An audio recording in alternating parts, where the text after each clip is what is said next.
things we do not want to do when doing historical research or family history research. Strap in for this one. I got quite a story for everybody today. Hold on to your butts.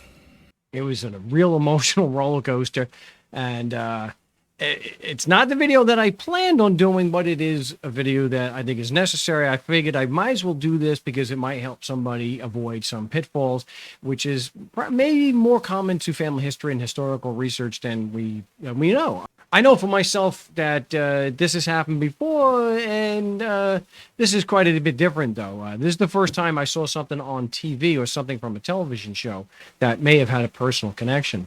So it actually all started. I was actually watching Pawn Stars. I'm kind of a history geek. I really like history. I love, especially 1700s United States, the Revolutionary War period. But history just that's my thing. I love history, and that's kind of a guilty pleasure watching Pawn Stars because there is some history there. So I thought this was an infamia. I couldn't believe this woman was actually going to the Pawn Stars to sell an Alamo Scout patch from her grandfather from World War II. I mean, why would you sell your grandfather's or someone you're through familiars?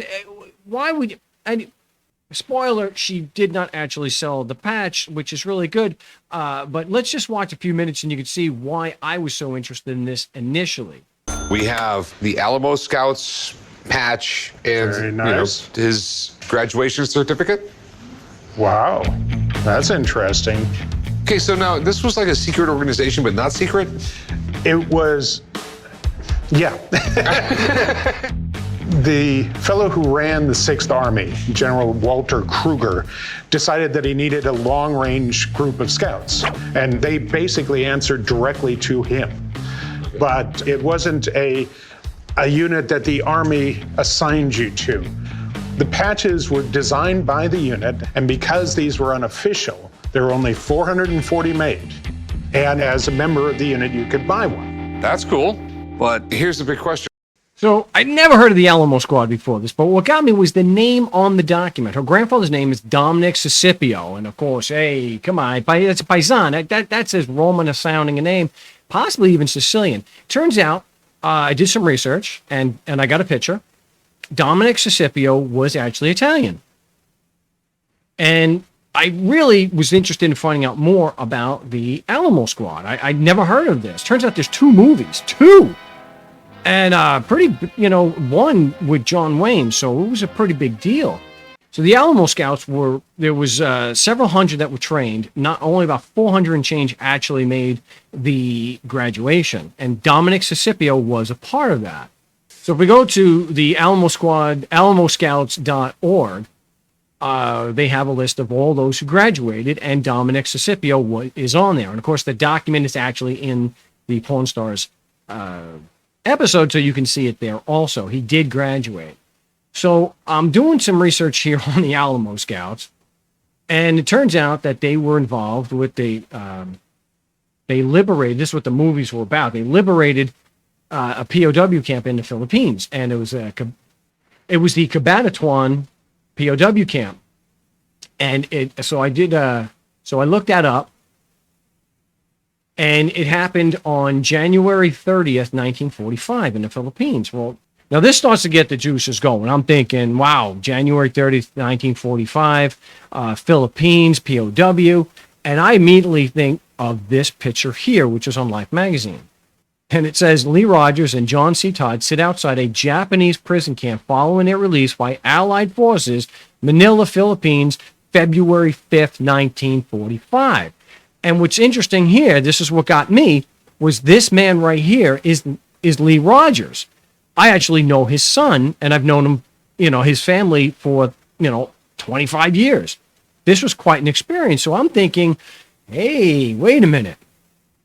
My initial impression is her grandfather, Dominic Scipio, was in the Alamo Scouts. The Alamo Scouts were in this big raid and liberated a Philippine POW camp on when?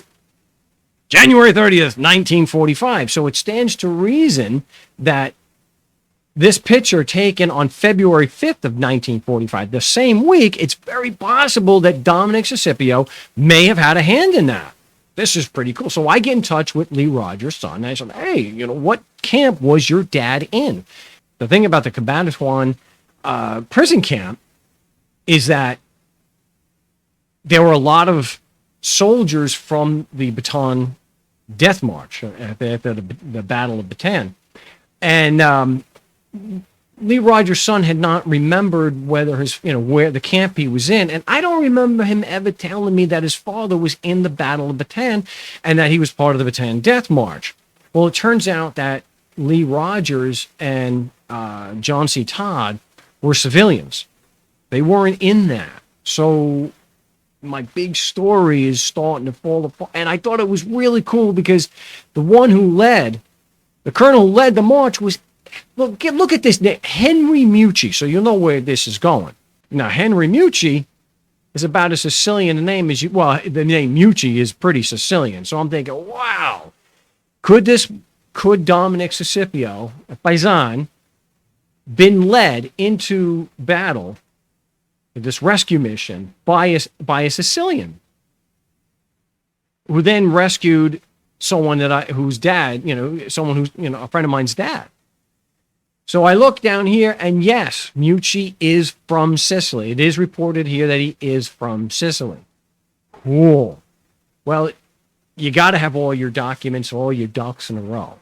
And just because it sounds like a cool story doesn't mean it's actually true. So I thought I had a little bit invested here, that I made a connection because Lee Rogers' son hadn't remembered. And so I had to keep doing some digging. So I'm planning on doing this video where I'm like, look at this, how cool this is. I'm watching Pawn Stars, and then there's a connection to someone I know.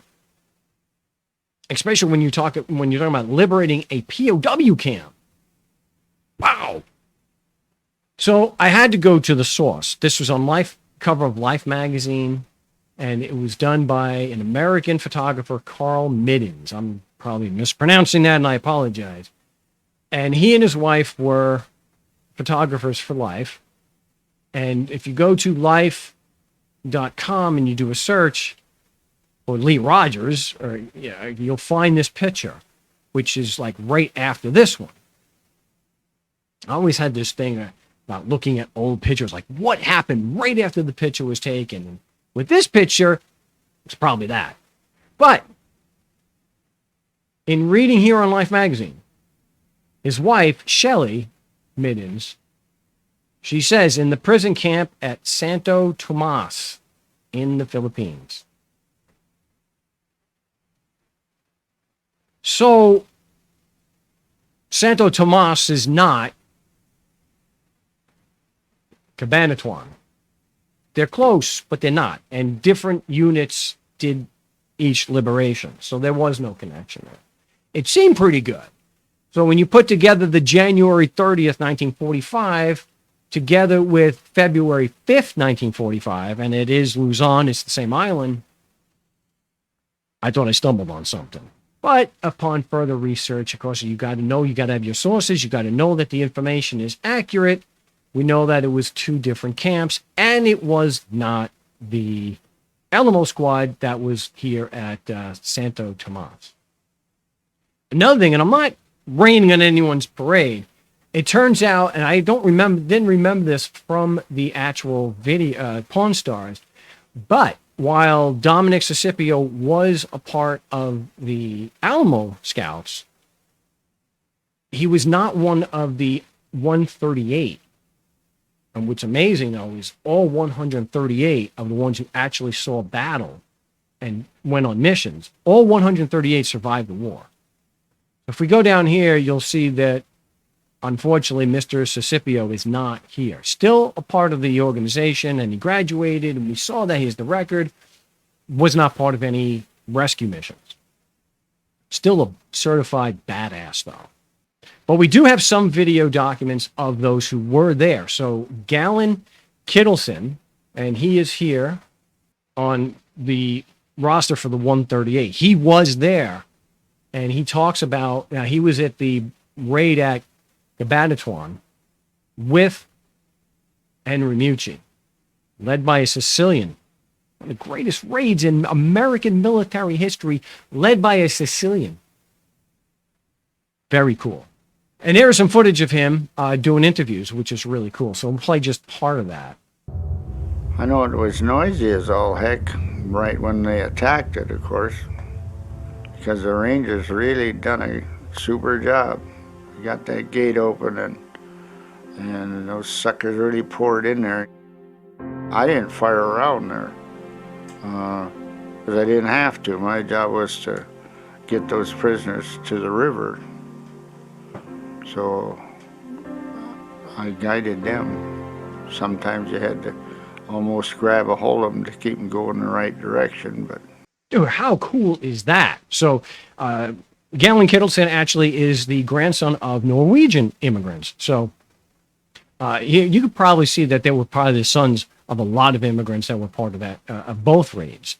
So really the takeaway I think should be is we can't let our emotions take over the actual history. It sounds cool. It seems like it would be really cool that there was that connection there, that a woman went on Pawn Stars to do an infamia, to get rid of her, to actually sell her grandfather's patch, but that he could have been connected to or involved with a POW liberation raid that liberated, that saved the life of a friend of mine's father. That is it's a great story, but it turned out not to be true.